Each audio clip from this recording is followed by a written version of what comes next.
Okay, so that sucks because I said all these kind of really wonderful things. But then I saw messages that there was no audio.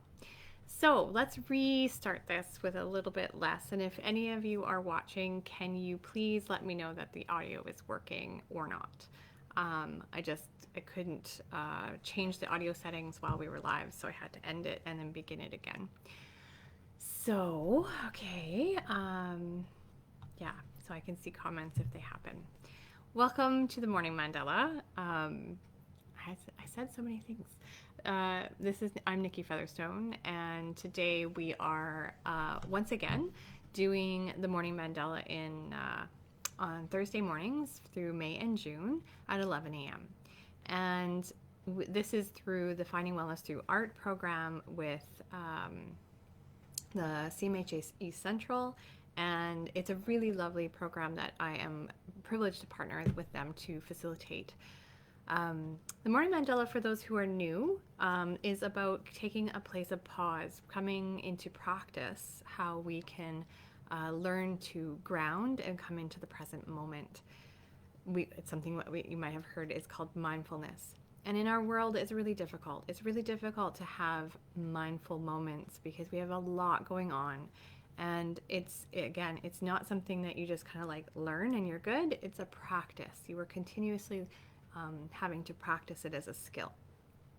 So using art therapeutically is one of the ways that you can do that. Some people Zentangle. Some people will do a color by number. Some people,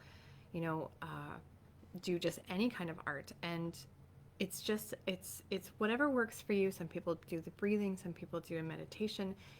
There are different ways. Yoga, moving meditations. There's many ways, is what I kind of getting at, is to come into this place of being in the present moment, because it's truly the only place that we have influence. Our past, sometimes we get set in ruminating about the past, and sometimes we get really anxious about the future. And both of those places, as much as we need to hold them in a collective when we're, making decisions and making plans, we don't actually have much influence over either sides of that. So right now, here and now is where we actually are and where we can make impact. So kind of bringing ourselves back into grounding into our bodies, into the space that we're in, helps kind of funnel those back. Oh, good. Yay. Thank you, Lori. I'm glad that the audio is working. So yeah, it's trying to find a practice to funnel our thoughts back into the moment now, and making the mandala. If we're not overthinking it, we're not coming with a plan, we're not trying to make it look one way or the other. I always imagine it like an hourglass, like bringing all these thoughts all over the place and just kind of like shaking them down as the sand in an hourglass does, and then just falling into the lines and patterns in front of us, and not over worrying about what it looks like. Sometimes it'll be aesthetically pleasing, sometimes it won't, and that's okay. There's space for all of it.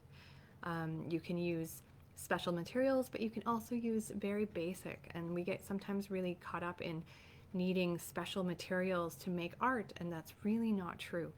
There's great materials to do all kinds of things with, and if you have the privilege and access, that's great. It's just not necessary. We have paper, we have newspaper. I encourage you to go to your recycle bin, pull out some cardboard. There's always materials around us. A basic pencil is all you really need. Or if you want to go outside, gather nature materials. You can make mandalas out of anything, and I'll probably do one of those before we're done in June. So it's try not to limit yourself, and really cracking open that belief that we need to have special materials before we're allowed to make art. It's really not true. Nor do you need technique, knowledge, or experience. All of us have a creative artist in us. We just need to find our own way that fits and feels right. Okay, so let's kind of get into the actual mandala now that I've spoke all about my things twice. I don't overthink it. I don't plan it. I typically just have a bunch of stuff around me, markers, pens, paper, and whatever in the moment calls me. that's what I choose. I try to move my thinking brain to the side for a bit and just let my intuition, my intuitive self, choose the things that I'm going to use and the patterns and the lines that come about, and just be curious. Just stay curious. Yeah, just stay in that place of wonder. Okay, so let's make some art, and if you're welcome to do some at home or just follow along, and that's good too. But I'll put some music on, and I will see you on the other side.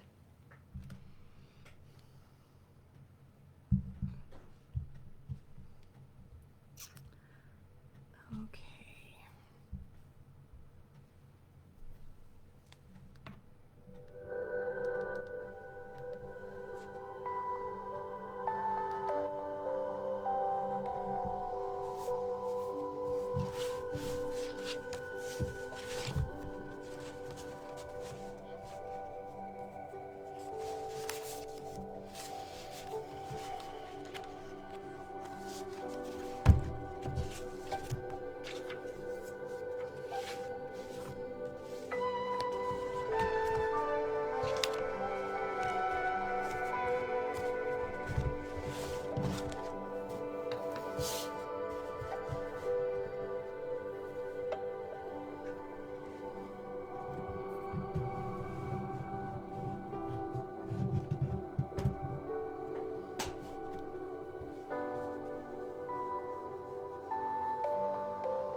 Okay, I know it's a bit of a quick one just because we did have the technical difficulties earlier, but so that is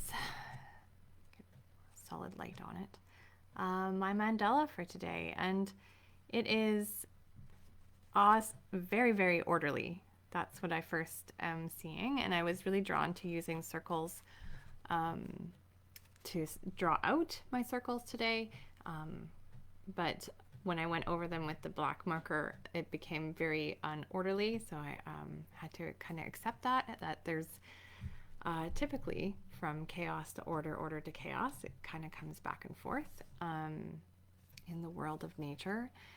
But yeah, and like it's not perfect at all, which I really love, even though at first glance it looks quite orderly. There's lots of imperfections, which is really normal.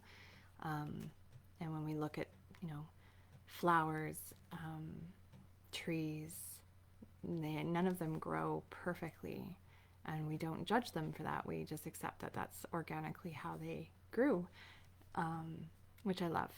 And that's how I'm looking at the art today, giving myself that place.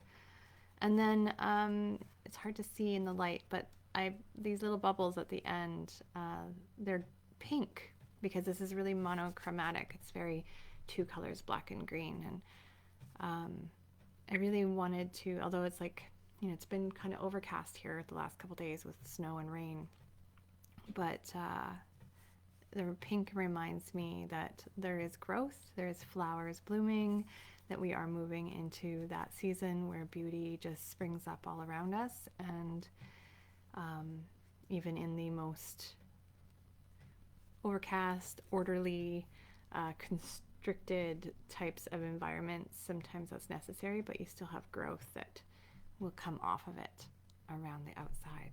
So yeah, just kind of, that's what's speaking to me today. It may speak completely differently to you, and that's lovely. That's the lovely thing about art, is that it speaks differently to the artist than it is to others who view it, and each one is right for that person. All right, so Sheila said it looks like an eye, and today it's lovely to see the comments. So I appreciate comments and people watching when you do live.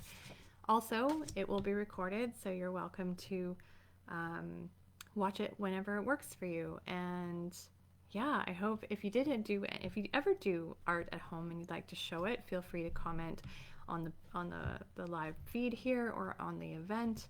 Send it in to me privately. Yeah, I'd always love to see it if that feels okay. It certainly is not necessary.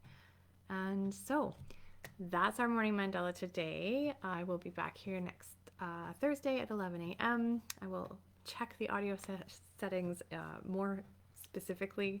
But yeah, I hope you have a wonderful rest of your Thursday. I hope that there's some beauty in your day today. All right, see you soon.